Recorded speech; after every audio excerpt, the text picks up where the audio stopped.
20వ శతాబ్దంలో ఒకాయనున్నారు, A.W. Tozer. ఆయన ఆధునిక క్రైస్తవ్యాన్ని చూసి ఒకే ఒక్క సూటి ప్రశ్న అడిగారు. అసలు మన ఆరాధనకు ఏమైంది? ఎందుకిలా నీరసపడిపోయింది?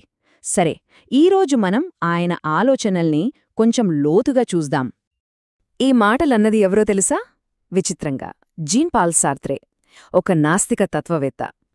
కాని టోజర్ ఏమంటారంటే, ఈ ఒక్క మాట చాలు సంఘంలో ఉన్న అసలు సమస్యేంతో చెప్పటానికి. అంటే సంఘం దేవుణ్ణి ఒక గొప్ప సృష్టికర్తగా చూపించాల్సింది పోయి ఒక పెద్ద బిజినెస్ మ్యాన్లా చూపిస్తుందన్నమాట. టోజర్ ప్రకారం సమస్య చాలా సింపుల్. చర్చిలో చూడ్డానికి అన్నీ ఉన్నాయి, పెద్ద పెద్ద భవనాలు, బోలెడన్ని కార్యక్రమాలు, ఎప్పుడూ హడావిడి, అన్నీ ఉన్నాయి. కాని ఒక్కటి తప్ప, అదే అసలైన ఆరాధన. ఆయనేమంటున్నారంటే, ఈ హడావిడి చూసి ఇదే భక్తి అనుకునే మనం భ్రమలో బతుకుతున్నాం. సరే, మరి ఈ సమస్య ఎంత పెద్దది? టోజర్ విశ్లేషణ ప్రకారం ఇది చాలా లోతైన సమస్య. ఎందుకంటే ఆయన దృష్టిలో చర్చ్ అనేది ఒక ఆరాధన జరిగే చోట్లా కాకుండా ఒక ఎంటర్టైన్మెంట్ సెంటర్లా తయారైంది. అసలాయన ఎందుకలా అంటున్నారో ఇప్పుడు చూద్దాం.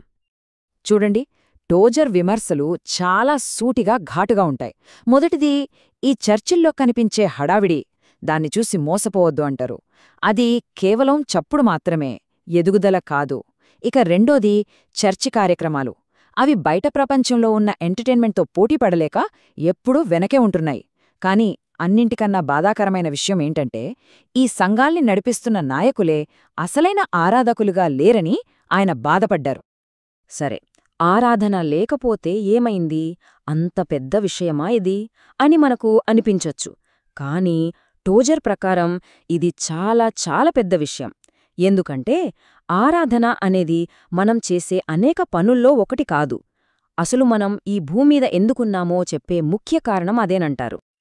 ఈ వాక్యం, ఇది టోజర్ వాదన మొత్తానికి గుండెకాయలాంటిది.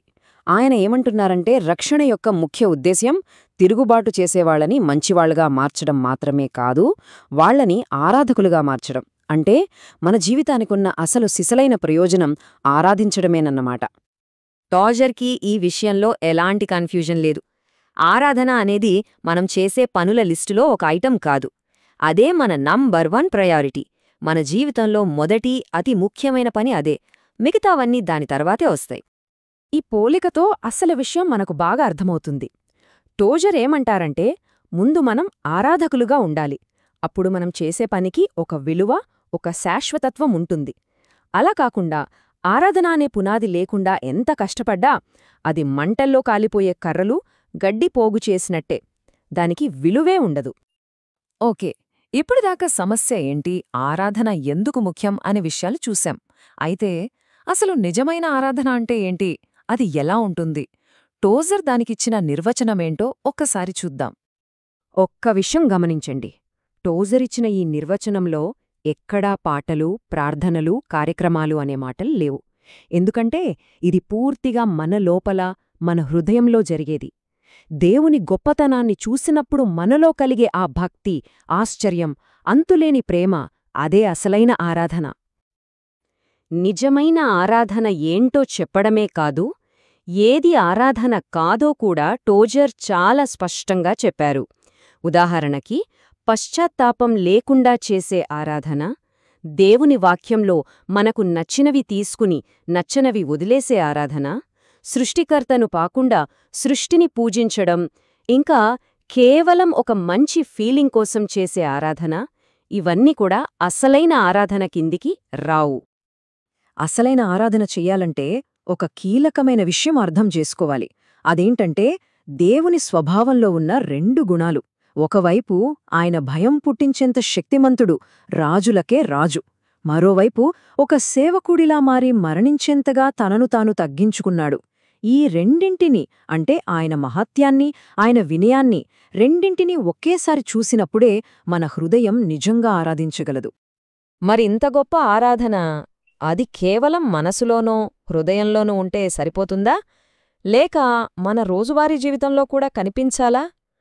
టోజర్ ప్రకారం అసలైన ఆరాధన మన ప్రతిరోజూ జీవితంలో ఎలా భాగం కావాలో ఇప్పుడు చూద్దాం. ఈ ప్రశ్న మనందరం మనల్ని మనం వేసుకోవాలి. ఆరాధన అంటే ఆదివారం ఉదయం చర్చిలో గంటసేపు చేసే పనా? చాలామంది తమ జీవితాన్ని రెండు ముక్కలు చేస్తారు. ఇది దేవుని పని, ఇది నా సొంత పని అని. కాని తోజర్ ఈ ఆలోచనను అస్సలు ఒప్పుకోరు. ఆయన దీన్ని పూర్తిగా వ్యతిరేకిస్తారు. తోజర్ ఏమంటారంటే ఆరాధన అనేది ఒక ఈవెంట్ కాదు, అదొక లైఫ్ స్టైల్. అందుకే ఆయన మన ఆఫీస్, మనం పనిచేసే ఫ్యాక్టరీ, మన ఆలోచనలు, మన ఇల్లు ఇలాంటి ఉదాహరణలిచ్చారు. దీని అర్థం ఏంటంటే మన జీవితంలో ప్రతి చోటు, ప్రతి క్షణం ఆరాధనకొక వేదికగా మారాలి కూడా. ఫైనల్గా టోజర్ చెప్పేదిదే. ఆరాధన అనేది టోటల్ ప్యాకేజ్. మన జీవితంలో ఏ ఒక్క చిన్న భాగం దేవుణ్ణి ఆరాధించడానికి ఇష్టపడకపోయినా మన జీవితంలోని ఏ భాగమూ ఆయనను సరిగ్గా ఆరాధించలేదు. ఇది అద్దెంటిలాంటిది కాదు. దేవునికి కొన్ని రూమ్స్ ఇచ్చి కొన్ని మనం వాడుకోడానికి. మన జీవితం మొత్తం ఆయనదే అవ్వాలి. మొత్తం మీద టోజర్ వాదనను ఒక్క ప్రశ్నతో ముగిద్దాం. ఇది కొంచెం ఆలోచించాల్సిన ప్రశ్న. ఒకవేళ మన జీవితానికి అసలు ప్రయోజనం, మన ఉనికికి కేంద్రబిందువు ఆరాధనే అయితే అప్పుడు మన ప్రాధాన్యతలు ఎలా మారతాయి? మనం తీసుకునే నిర్ణయాలు, మనం గడిపే సమయం, మనం చేసే పనులు అన్నీ ఎలా మారిపోతాయి? ఈ ప్రశ్న మనందరి కోసం.